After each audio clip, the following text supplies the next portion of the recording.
The MMA community raised some eyebrows after the UFC posted Movsar Evloev's latest photos online, with several fans zooming in and calling out what looked like injection marks or track marks on his abs. Evloev, who's extremely lean and shredded year-round, has been hit with PED accusations multiple times before, mostly tied to his Russian background and the long-standing stereotype that fighters from Russia use performance-enhancing drugs more frequently. Movsar hasn't responded publicly to the latest round of speculation yet, but he's never failed a drug test during his undefeated UFC run. Still, the optics aren't great. Very low body fat, vascularity, and visible marks in photos have fueled the chatter, especially ahead of his massive featherweight title eliminator against Lerone Murphy at UFC London. A win there would almost certainly earn him the next shot at Alex Volkanovski. Some people don't see it as PED related at all, pointing instead to extremely low body fat, years of hard training, and even lighting or angles in photos. Evloev's clean testing record keeps him firmly in the clear, even if the topic resurfaces every now and then when he posts a shirtless pic. Alex Volkanovski talked about the featherweight title picture in his recent appearance. Let's dive in. You've established yourself as the featherweight GOAT. Do you not have an itch to move up again?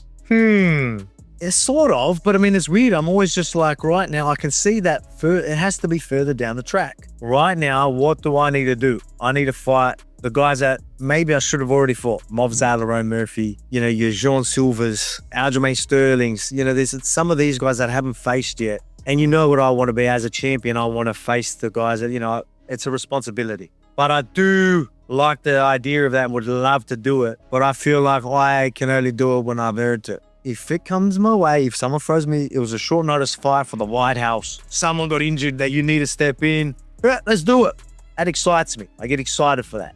Let's do it. But I've got work to do in my division. It's not something that I'm chasing right now. I'm chasing taking out that number 1 contender on my division.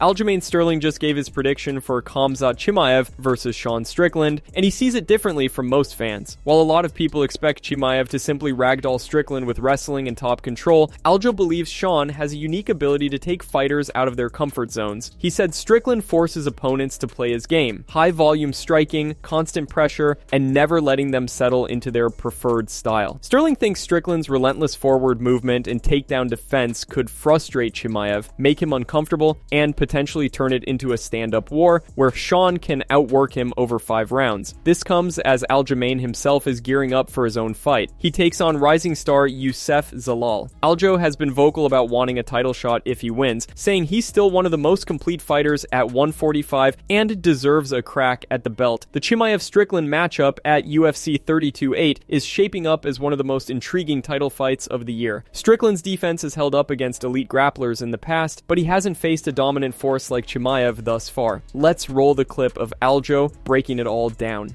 Strickland is going to get in his head, force him to go crazy early on.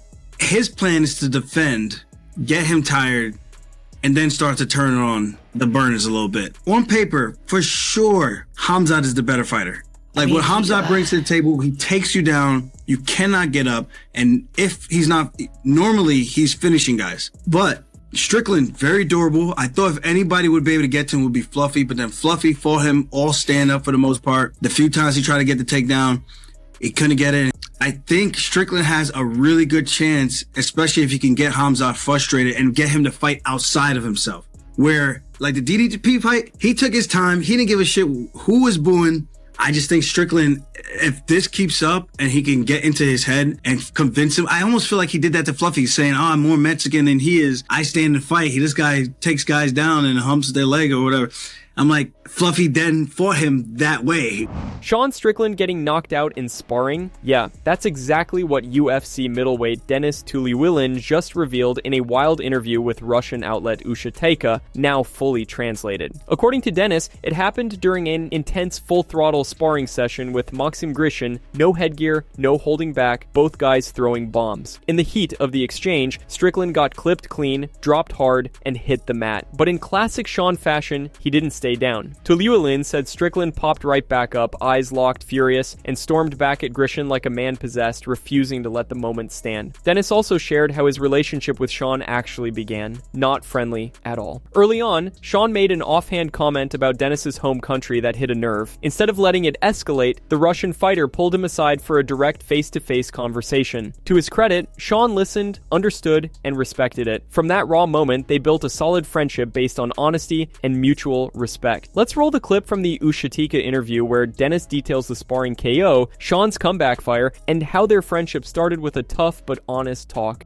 Yeah, Sean already posted this on Twitter, so that means I can talk about it now. He's not keeping it a secret. He was sparring with Maxim Grishin, and they went to war. They were really trying to knock each other out. Sean threw a huge elbow and actually landed it, but Max's punch was just more powerful. It connected clean and dropped him. I saw him lying on the floor for a couple of seconds, unable to stand up right away. When he finally got up, he started yelling and screaming. He was upset and frustrated. It was a huge blow, but honestly, in that kind of sparring, anyone could get knocked out. It was wild. After that, Sean wanted to get his revenge, and he didn't back down. But it wasn't personal for him. It was just something that motivated him. That's just the kind of fighter he is. He doesn't let moments like that break him. He takes it as fuel to push himself even harder. Sean's a real one. He's a good man. He and I have a good friendship now, but the first time I met him, things were a little different. One thing about him, sometimes he talks too much. At one point, he said something bad about my country, and I had to talk to him about it, just man to man. I explained why he shouldn't say things like that, and he actually listened. He's a good man. Movsar Evloev just dropped a wild claim in a recent interview. He says the UFC wanted Diego Lopes to win their first fight against Alex Volkanovski and even had a face-off planned between Diego and himself if the Brazilian pulled off the upset. Evloev beat Lopes by unanimous decision in that 2024 clash, a pure grappling showcase where Diego hunted submissions from bottom and scrambles but couldn't finish or reverse enough against Movsar's suffocating top control and chain wrestling. The undefeated English fighter controlled position, racked up control time, and neutralized most threats, earning the win on all scorecards. Now, with Evloev facing Lerone Murphy in the UFC London main event, he made it clear this is the real title eliminator, even if the UFC hasn't officially labeled it that way. The winner will almost certainly get the next shot at Volk, who called the winner of this matchup the most deserving one in the division. Both Evloev and Murphy are undefeated in their UFC runs, and the fight pits elite wrestling against sharp striking and takedown defense. Let's roll the clip of Movsar explaining the UFC's alleged preference in the Volkanovski fight. Were you surprised that you didn't step in the cage to face off as many people thought you were gonna do it? Yeah, I was kind of surprised when they didn't let me in, because before they tell me like be ready, maybe they expected Lopes to win. That's why they like tell me to be ready. And Volk wins and they change their minds. But I don't care. That's it from MMA Psycho. Thanks for watching. Don't forget to leave a like and subscribe for daily MMA news.